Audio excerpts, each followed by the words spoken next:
Self-control is the foundation of success. It is the quiet strength behind every great achievement, the invisible force that separates those who dream from those who do. Talent may open doors, intelligence may create opportunities, but without self-control, even the most gifted among us will falter. The ability to discipline our impulses and direct our energy toward meaningful goals is what turns potential into performance. It is not the loudest, the fastest, or the most brilliant who win, but the ones who can stay steady when others get distracted. Self-control is what allows us to persist in the face of discomfort and uncertainty, to keep walking when the road feels long, and to choose what we need over what we want right now. Every person who has accomplished something remarkable has battled with the same human desires we all share: the urge to quit, the craving for comfort, the temptation to take the easy way out. What sets them apart is not that they were immune to those feelings, but that they learned how to manage them. They practiced self-mastery. They understood that their emotions were signals, not commands. Instead of letting their impulses drive them, they chose to steer them. They learned to pause before reacting, to reflect before deciding, and to remember their purpose before giving in to distraction. Science supports this truth. Neuroscientists have discovered that the prefrontal cortex, the part of the brain responsible for decision-making and willpower, is like a muscle. The more we use it, the stronger it gets. Each time we resist the urge to indulge in something that doesn't serve us, we strengthen this region of the brain. Each small act of restraint, each moment of patience, is a repetition in the mental gym. Over time, what once felt impossible becomes natural. This is how habits form, not through sudden bursts of motivation, but through consistent, deliberate practice that reshapes the neural pathways of the mind. Think about how this plays out in everyday life. When you choose to focus on a task instead of checking your phone, you're not just being productive, you're training your brain. When you get up early to exercise even though you don't feel like it, you're not just building your body, you're reinforcing your discipline. Every decision you make is a signal to your brain about the kind of person you are becoming. The science of self-control shows that these moments compound. Each one makes it easier to make the right choice next time, creating a powerful upward spiral of growth and control. However, self-control is not about deprivation. It's not about denying yourself joy or living a rigid life without freedom. It's about understanding what truly fulfills you and aligning your actions with that deeper sense of purpose. Too often we confuse pleasure with happiness. Pleasure is fleeting. Happiness is sustained. Pleasure fades as soon as the moment passes, but happiness is the byproduct of consistency, effort, and integrity. When we exercise self-control, we are choosing long-term fulfillment over short-term satisfaction. We are choosing to invest in a life that feels meaningful rather than one that just feels good for a moment. The power of self-control lies in its ability to build trust, not with others, but with ourselves. Every time we follow through on a promise we make to ourselves, we reinforce an internal belief: I can rely on me. That belief becomes the foundation for confidence, resilience, and self-respect. The opposite is also true. When we constantly break our own commitments, even in small ways, we teach ourselves that our words mean nothing. Over time, this erodes motivation and self-worth. Rebuilding that trust starts with one choice, one promise, and one act of follow-through. That's where true transformation begins, in the decision to honor our word to ourselves. There's something deeply empowering about realizing that self-control is a skill, not a personality trait. No one is born disciplined. Discipline is learned, practiced, and strengthened. Anyone, at any point in life, can choose to take control of their behavior and their destiny. It doesn't require extraordinary circumstances or natural ability, just the willingness to begin. And the moment we begin, the mind starts to adapt. The body follows, momentum builds. What starts as effort slowly turns into identity. We no longer need to force ourselves to do the right thing. We become the kind of person who naturally does it. The beauty of this process is that it creates freedom. When we master our impulses, we are no longer slaves to them. When we can say no to distractions, we gain the power to say yes to what matters.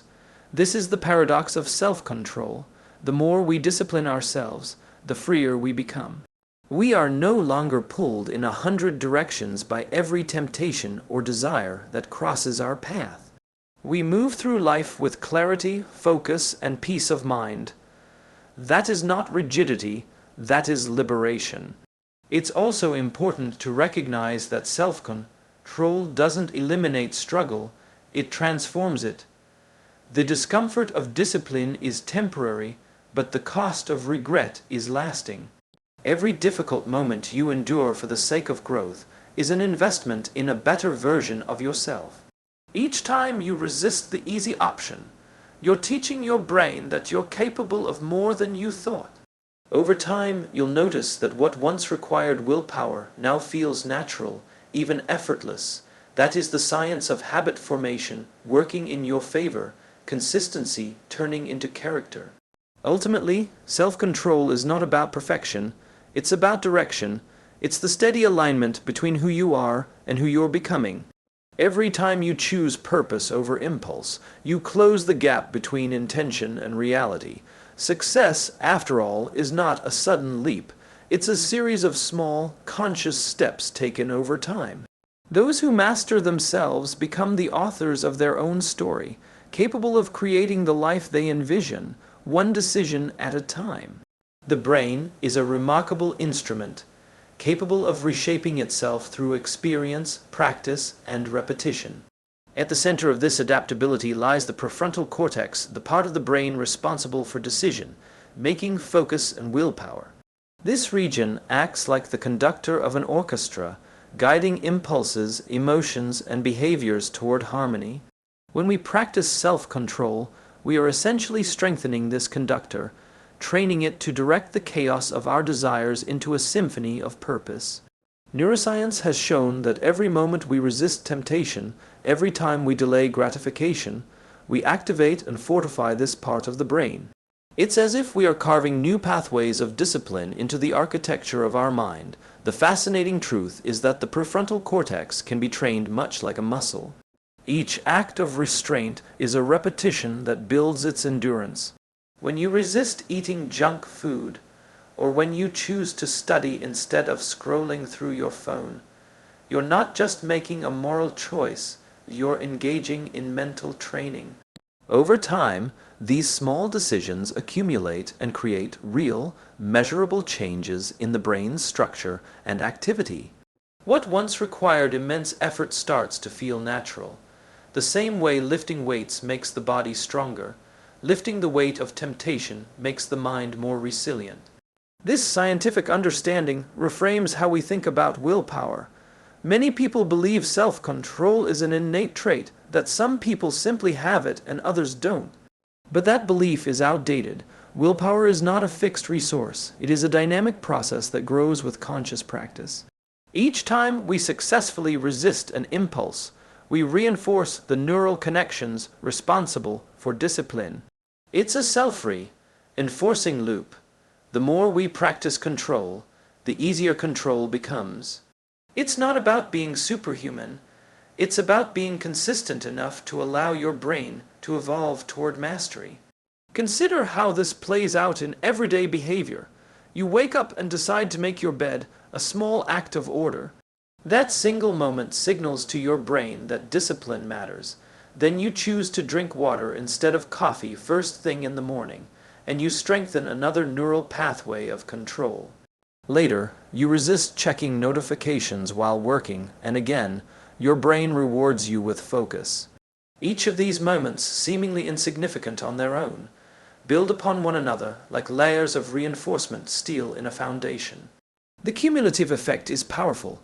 A stronger, more reliable mind that acts in alignment with your goals rather than your urges. But this process is not without resistance. The brain craves efficiency, and efficiency often means falling into habits, even unhealthy ones. The neural pathways associated with comfort and instant gratification are deeply ingrained because they are easy and familiar. Changing those pathways requires energy, and the brain, always seeking to conserve energy, resists that effort at first. That's why discipline feels uncomfortable in the beginning. You're asking your mind to take the harder route, to burn more fuel, to break old wiring and build new circuits. Yet this discomfort is not a sign of weakness, it's proof that transformation is taking place. What's incredible is that the brain rewards effort through a phenomenon called neuroplasticity.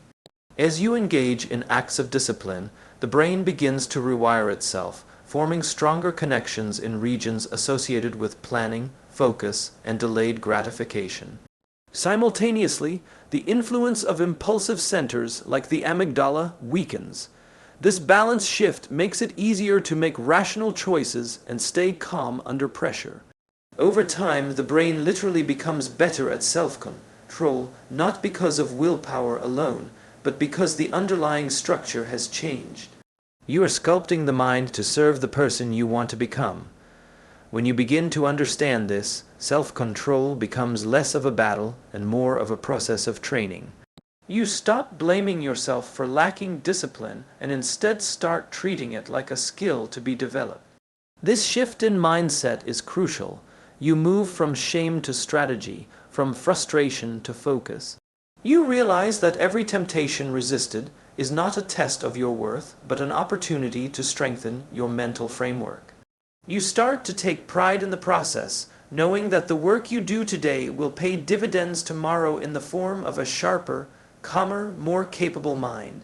In the modern world, this kind of brain training is more important than ever. We are surrounded by instant gratification, social media, streaming, notifications, and constant stimulation designed to hijack our attention. Every click, every swipe, every like floods our brain with dopamine, creating dependency on short-term pleasure. Practicing self-control in this environment is like swimming upstream, but that's exactly why it's so valuable.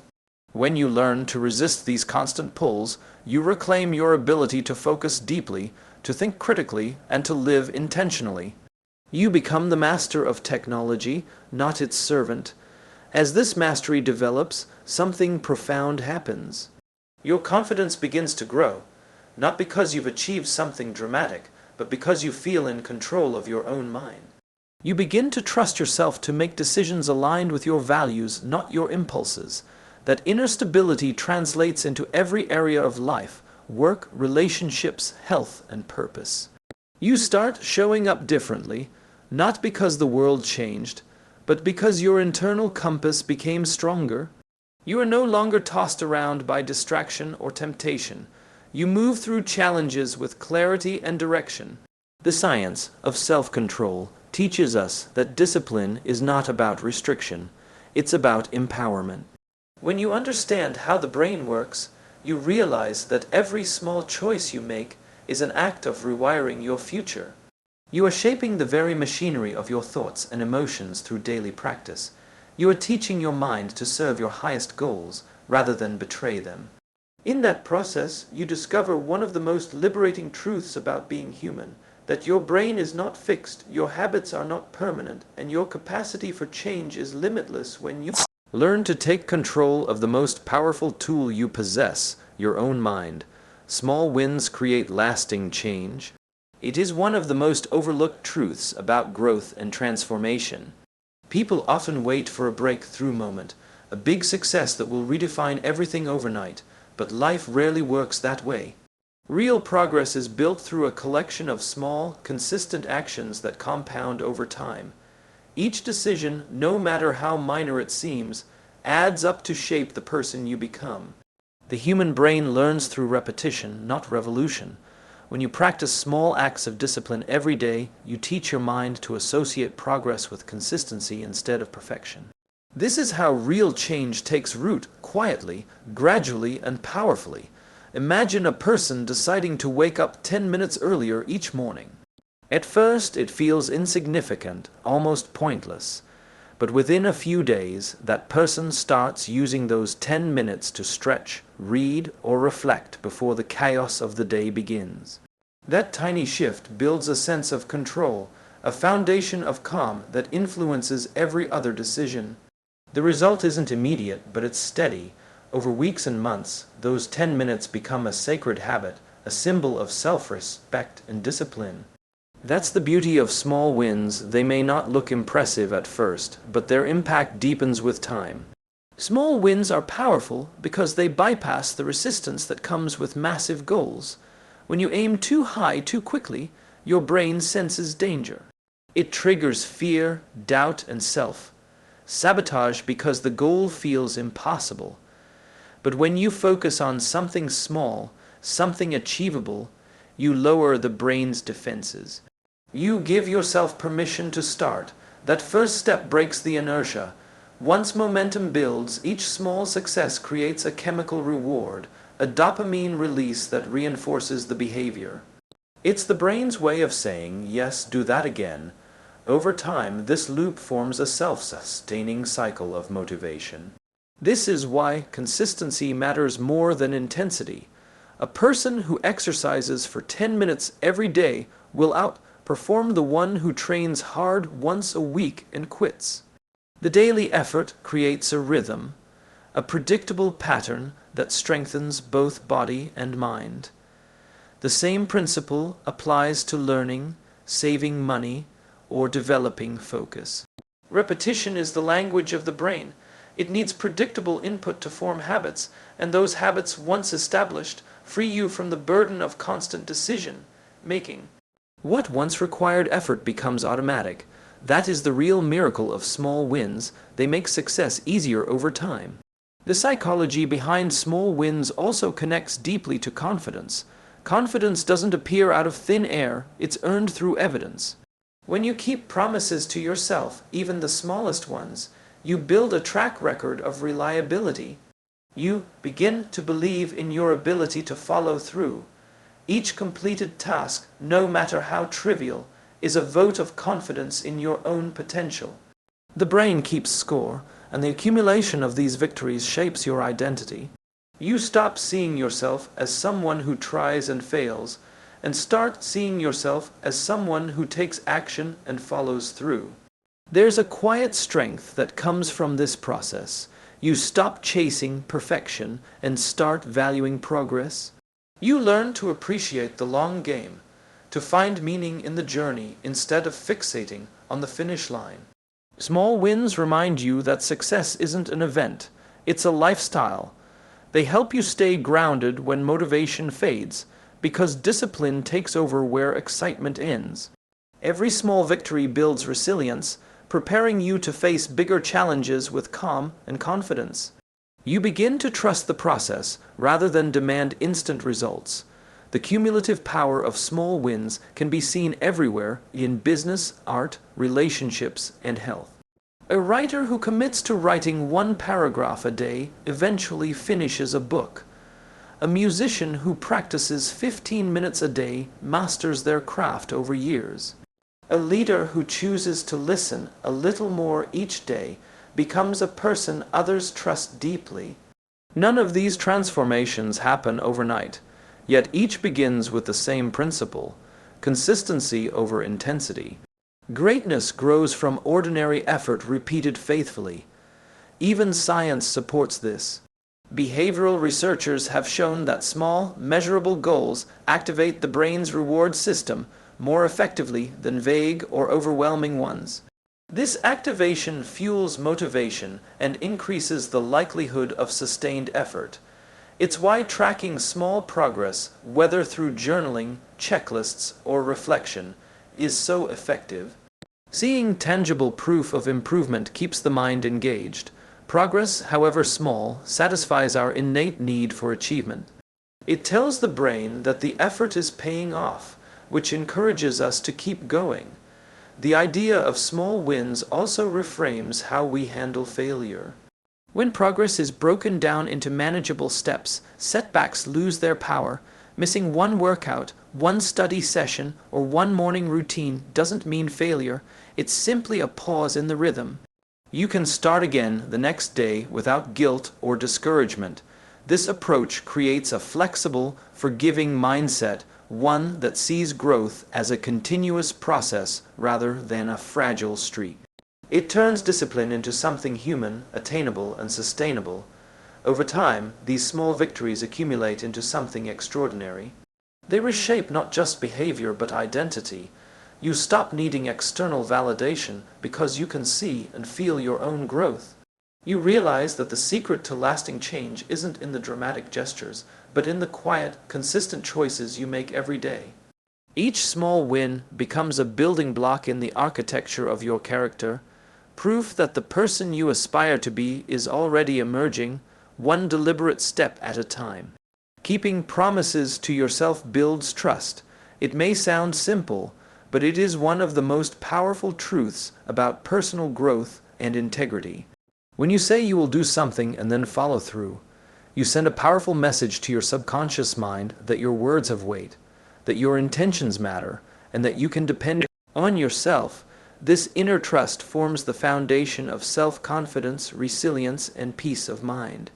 Without it, every goal becomes fragile, easily broken by doubt and inconsistency. But when you honor your commitments, even the smallest ones, you begin to develop an unshakable faith in your own ability to take control of your life. Think of it like any other relationship. Trust is built through consistency, not grand gestures. Just as you wouldn't trust someone who constantly breaks their word, your mind learns to distrust your own promises when you fail to keep them. Every time you say you'll start tomorrow and don't, every time you give up halfway through a goal, you're teaching your brain that your words are negotiable.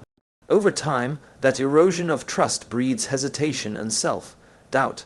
You begin to question your own discipline, your own strength. But the opposite is also true. Each small promise kept strengthens the connection between intention and action. The more you follow through, the more confident and grounded you become. This process doesn't require dramatic changes. It begins with small acts of integrity. When you decide to wake up on time, and you do, when you commit to a workout and finish it, when you say you'll stop scrolling for a few hours and actually follow through, these actions may seem small, but they are powerful affirmations of self-respect. They remind you that you are capable of controlling your impulses, of directing your focus where it matters. Each kept promise is a deposit into the emotional bank account of self-trust, and over time, that balance becomes invaluable. The mind remembers patterns more than it remembers intentions. If your pattern is to start and quit, your brain adapts to expect failure. But when your pattern is to start and follow through, no matter how hard it feels, your brain begins to expect success. This expectation changes everything. It alters how you approach challenges, how you recover from setbacks, and how you speak to yourself. You stop being your own worst critic and start becoming your own greatest ally. You realize that keeping your word to yourself is not about discipline alone, it's about identity. You're proving, day by day, that you are the kind of person who does what they say they will do. When you break promises to yourself, even unintentionally, there is a subtle emotional cost. You might not feel it immediately, but it builds up like invisible weight.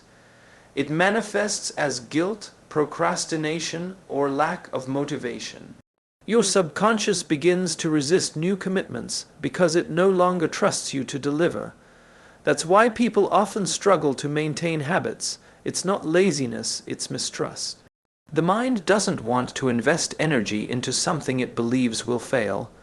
But when you rebuild that trust through consistency, you reverse the cycle. Each completed action sends a signal of reliability, and slowly, your mind begins to work with you instead of against you. The beauty of keeping promises to yourself is that it doesn't depend on perfection. It depends on honesty. If you can't do everything you set out to do, you can adjust your expectations, not abandon them. Self-trust grows through communication with yourself, just as trust grows between two people who are open and honest. If you fail one day, acknowledge it, learn from it, and recommit. This kind of self-dialogue reinforces accountability without shame. It teaches you that progress is not destroyed by mistakes but by avoidance. The more honest you are with yourself, the stronger your integrity becomes. When you build this trust, your decisions start to carry more power. You no longer make empty promises or chase impulsive goals because you understand the value of your word. You start to measure your commitments carefully, not out of fear, but out of respect for yourself. You realize that each promise is a contract with your future self, and you only sign those contracts when you mean them. This creates clarity. You become more intentional with your goals and more focused on what truly matters. Self-trust turns scattered ambition into directed energy. This internal alignment also changes how you relate to the world around you. People can sense when someone lives in alignment with their word. There's a quiet authority that comes from integrity. You don't have to prove yourself or seek validation because your actions already speak for you. You become dependable not only to yourself but to others. When you keep your own promises, your relationships strengthen because you carry authenticity and reliability into everything you do. Trust radiates outward, shaping how others see you and how you influence them. Over time, keeping promises to yourself becomes less about discipline and more about self-love. You stop pushing yourself from a place of pressure and start moving from a place of respect. You keep your word because you care about your growth, not because you're afraid of failure. You begin to find joy in the process, in the small victories, the moments of follow-through, the feeling of standing by your own side. Each action becomes a reflection of self-worth, a declaration that your dreams are worth the effort and your goals deserve commitment. In this way, keeping promises to yourself becomes the anchor for every other form of success. It builds emotional stability, strengthens mental resilience, and fuels long-term motivation. When you know you can rely on yourself, uncertainty no longer feels paralyzing. You may not control everything that happens around you, but you can always control what you choose to honor within you. That quiet trust becomes the compass that guides every decision, every challenge, and every victory that follows. Self-control is not restriction, it's freedom. This truth challenges the common misconception that discipline is a form of limitation. People often imagine that practicing self-control means living a life of denial, stripping away pleasure, or suppressing emotions. But in reality, self-control is not about taking away joy. It's about choosing what kind of joy you want to experience. It is the ability to direct your life consciously, instead of being pulled by every fleeting desire. True freedom isn't doing whatever you want whenever you feel like it. It's having the power to act in alignment with your values, even when temptation tries to lead you astray. When you have self-control, you are not a prisoner to impulse. You can say no to what doesn't serve you, not because someone told you to, but because you understand the cost of saying yes. You can resist distractions not because you're forced to, but because your focus has a higher purpose. That's real freedom, the kind that gives you peace of mind instead of chaos, direction instead of drift. It's not about suppressing your desires, but about managing them intelligently. Every moment you exercise control, you are choosing mastery over reaction, purpose over randomness, and that choice builds strength within you. Many people mistake indulgence for freedom. They think that giving in to every craving, every whim, every emotional impulse is an expression of liberty. But the more we indulge without restraint, the more we become enslaved by our habits. Over time, comfort turns into dependency, and pleasure becomes fleeting. The things that once brought excitement begin to lose their meaning because they are no longer choices, they are compulsions. The person who cannot say no is not free. Self-control breaks that cycle. It restores your ability to choose intentionally instead of react instinctively. When you learn to manage your impulses, you regain control of your time, energy, and focus, three of the most precious resources in life. Without control, these resources scatter. You find yourself constantly distracted, exhausted, and overwhelmed, chasing one momentary satisfaction after another. But with self-control, you become more deliberate. You choose where to direct your energy, what to prioritize, and what to let go. This clarity brings a calm sense of power. You no longer chase everything, you build what matters. The discipline that others mistake for restriction becomes the foundation of your freedom. Freedom also comes from consistency. When your actions align with your values, you no longer live with internal conflict. You stop feeling torn between who you are and who you want to be. Self-control bridges that gap. It helps you live in harmony with your deeper intentions rather than your passing emotions. Every act of restraint becomes an affirmation of your identity, a reminder that you are in command of yourself. That alignment breeds inner peace, a kind of quiet confidence that no external circumstance can shake. You don't need to prove your strength to anyone. Your consistency speaks for itself. The practice of self-control also creates emotional freedom. It teaches you to respond rather than react, to pause before acting out of anger, fear, or frustration. You begin to understand that emotions are valid but temporary. Instead of being ruled by them, you learn to guide them. This doesn't mean ignoring how you feel. It means choosing how to express it. The person with self-control doesn't suppress emotion, they channel it. They use their energy with purpose, turning frustration into focus and pain into persistence. This emotional balance allows for deeper connections, clearer thinking, and a stronger sense of self. There's also a profound freedom that comes from not needing external validation. When you have self-control, your sense of worth no longer depends on how others perceive you. You stop chasing approval because you already have clarity within yourself. You begin to measure success by internal standards rather than external praise. That independence liberates you from comparison, envy, and insecurity. You move through life with intention, not competition. The freedom that comes from this mindset is powerful. It allows you to build a life that reflects your own definition of fulfillment. Practicing self-control doesn't make life dull, it makes it richer. When you delay gratification, you increase appreciation.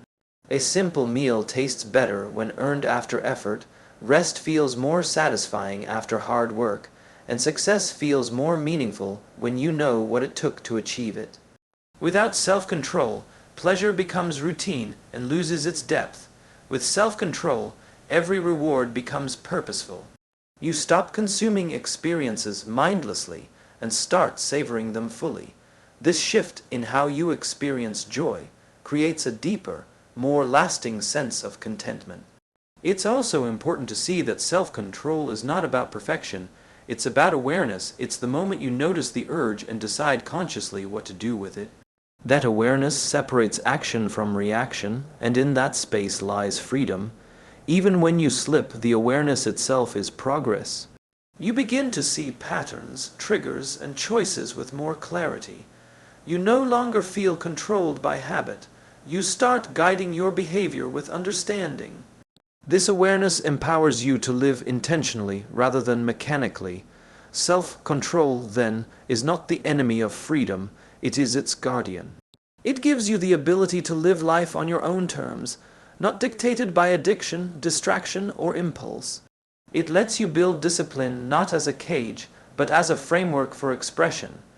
Within that structure, creativity flourishes, goals are achieved, and peace becomes attainable. True freedom is not the absence of limits, but the presence of purpose. It is found not in indulgence, but in the steady, mindful act of choosing what truly matters, again and again, each day you live. The idea of taking action through a simple 7-day challenge may sound modest, but it holds extraordinary potential for transformation. 7 days is long enough to test your will, to observe your patterns, and to begin reshaping the way you think about control. It's short enough that your mind doesn't feel overwhelmed by the size of the commitment. The purpose of these 7 days is not perfection, but awareness. It is about observing how your habits control you and discovering how small, deliberate actions can shift that balance. The human brain responds to structured challenges because it craves clarity and measurable goals. Giving yourself a specific time frame creates focus, urgency, and accountability. In the beginning, the first few days may feel uncomfortable. The brain resists change because it prefers the familiar. You might find yourself negotiating, rationalizing, or wanting to postpone your decision. This is a natural response. Self-control always feels awkward at first because it challenges the neural pathways that have been reinforced through repetition. When you start to resist an old habit, you are literally forcing your brain to rewire itself. That discomfort is not a sign of failure. It is evidence that change is happening. Pushing through this early resistance builds resilience, and each day you continue, you make it easier for your mind to adapt to the new pattern. The power of the 7-day challenge lies in its focus. By choosing one area of your life to practice self-control, you remove distractions and concentrate your willpower. This narrow focus allows you to notice the subtle triggers that influence your behavior, the emotions, environments, and thoughts that tempt you to act against your intentions. As you begin to identify these triggers, you gain insight into your own psychology. You start to see that most of your reactions are automatic, shaped by habit rather than conscious choice. That realization is the first step toward mastery. Once you can see the mechanism, you can change it. Each small act of control during these 7 days is more than a behavioral adjustment. It's a mental rehearsal for discipline. Every time you resist an impulse, you reinforce your capacity to make decisions aligned with your goals. You teach your brain that discomfort can be tolerated, that urges can pass without action, and that patience is a skill you can develop. By the end of a single week, your brain begins to form new connections that associate self-restraint with reward instead of deprivation. The very act of saying no becomes a source of strength, not frustration.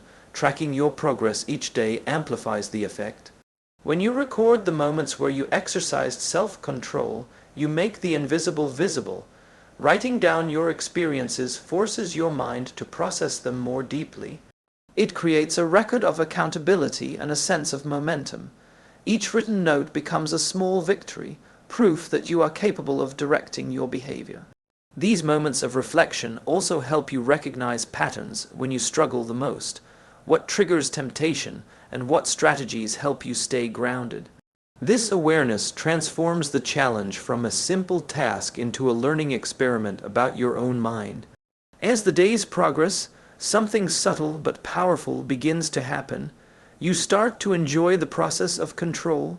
What once felt restrictive starts to feel liberating. You realize that saying no to certain things gives you the space to say yes to better ones. You begin to feel proud of your choices, even the small ones.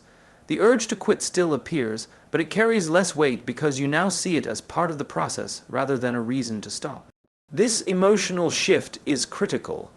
It marks the transition from discipline as punishment to discipline as empowerment.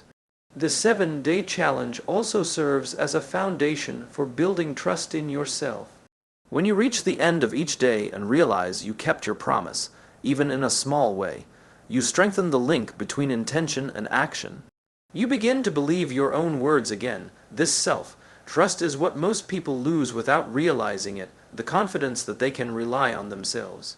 Rebuilding that trust through daily action has a compounding effect. Each successful day becomes evidence of your reliability, and that belief spills into other areas of life, influencing how you work, interact, and grow. By the midpoint of the challenge, you might notice that your awareness has sharpened. You begin to catch yourself before you react impulsively. The space between thought and action grows wider. That space is the essence of self-control, the ability to pause, reflect, and decide rather than obey every impulse. It's in those small pauses that you find your power. The 7-day challenge trains you to create that pause more often, turning it into a habit. The more you practice this, the more your brain learns that patience is possible, that control is within reach, and that deliberate action feels better than mindless reaction. The final days of the challenge are about reinforcement. By now, the discomfort that felt heavy in the beginning starts to feel lighter. What once required conscious effort begins to happen more naturally. The habits of reflection, awareness, and control have started to take root. You start to feel a quiet pride, not the pride of accomplishment, but the pride of consistency. You're no longer chasing motivation, you're building character. You start to realize that this challenge isn't about restriction, but about alignment, aligning your daily behavior with the person you want to become. At the end of the 7 days, what you hold isn't just a week of disciplined actions, but the proof that transformation begins the moment you take ownership of your choices. You understand that self-control is not a distant goal. It's a practice, one that starts small and grows with each intentional act. The challenge doesn't end after 7 days, it expands. The habits formed in this short period create the framework for deeper change. You've begun to rewire not just your routines, but your relationship with yourself, and that awareness is the foundation of every form of progress to come.